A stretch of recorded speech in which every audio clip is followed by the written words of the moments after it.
The days of the French Prime Minister's government appear to be numbered. This after Francois Bayrouhas announced a vote of no confidence in his government for the 8th of September. He effectively placed his own job on the line as he seeks to shave 44 billion euros in public spending from the upcoming budget. Several political parties have indicated they won't back the government, suggesting France is staring a political crisis in the face. For more on this story, we can bring in our international affairs editor, Angela Diffley. Angela, this was a big surprise when Bayrouhas announced this no confidence vote in his government because we had a big national strike that was being planned for the 10th of September. Now he has essentially gone and put the cart before the horse, if you will. What lies behind this move? Firstly, we should say that, back in July, he presented the general direction of the budget, and there were two very, very unpopular measures in that. One was the abolition, the suggestion that 2 public holidays should be abolished. The other was a year-long public spending freeze, state spending freeze, in a bid to reduce France's spiralling deficit over a 4-year period. He knew it would be unpopular. To an extent, his announcement that on the 8th of September, there will be a vote of confidence in his prime ministership is just advancing something that would very probably have happened further on in October when this budget came up for debate. So he has taken control, if you like, of the timetable and said, right, let's do it on September the 8th. One of the reasons is probably that, Francois Bayrouhas has always talked about the public deficit. It's very much his signature issue.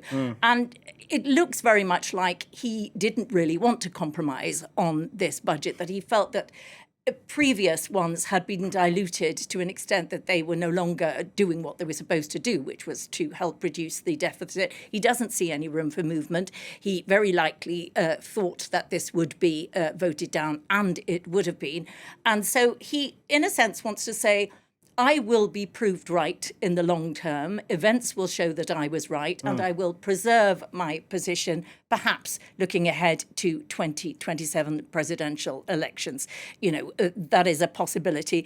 The other, it's interesting to look at the drama around this. He went to see Macron last week and asked him to convene an extraordinary parliamentary session so that this might take place. He really wants this to be a big event that will not be forgotten should he decide to stand. The other thing, of course, as you mentioned, this on September the 10th, 2 days after his confidence motion, a grassroots movement had grown up over the summer, an online movement, not really with the trade unions behind it. They can't quite make up their minds how much to back it or not, but a grassroots movement saying, let us paralyze France on September the 10th, block the country, possibly let's have a general strike afterwards, in reaction to this budget proposal, the abolition of the 2 holidays, the public spending freeze that we do not like. Perhaps he wanted to take the wind out of their sails a little on that, but it's also likely that this move, him announcing the confidence motion, the confidence vote, might simply add impetus to it. We'll see. Exactly. Let's talk. You've suggested that he is likely to lose this vote of no confidence. So what happens then?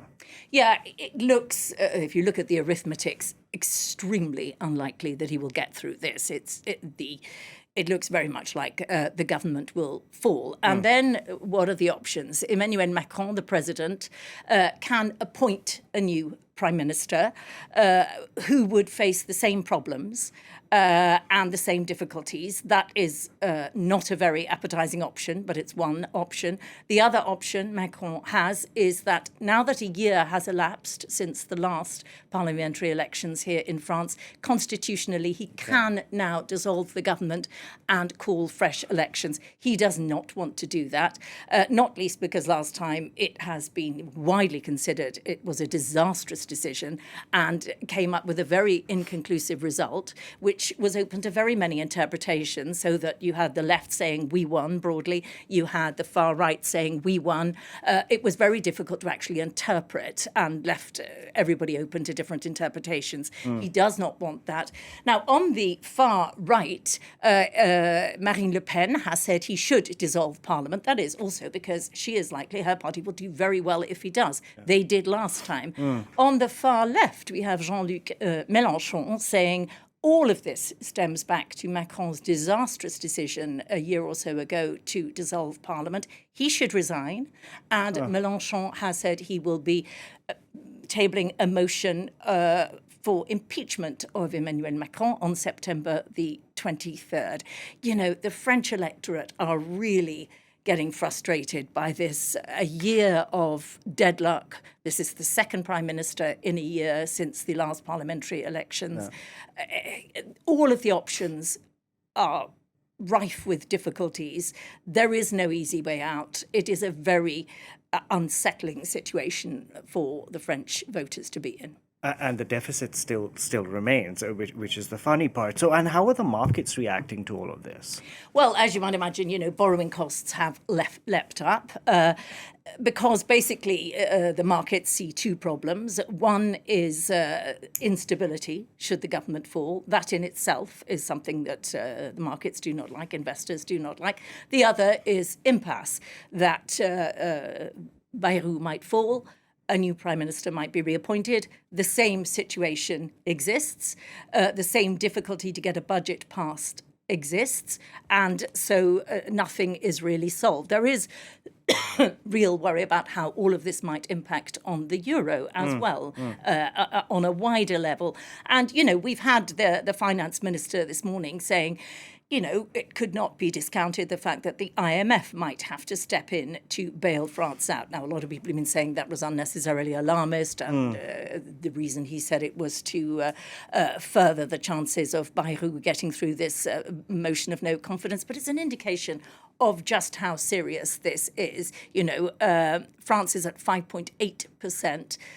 We know that under the euro rules, it should be at 3% of GDP. That's not even the problem. European Union can bend rules here and there. The problem is how investors look at the French economy. We'll see what happens in the days and weeks to come. It promises to be quite dramatic, doesn't it? Thank you very much for that, Angela Diffley there.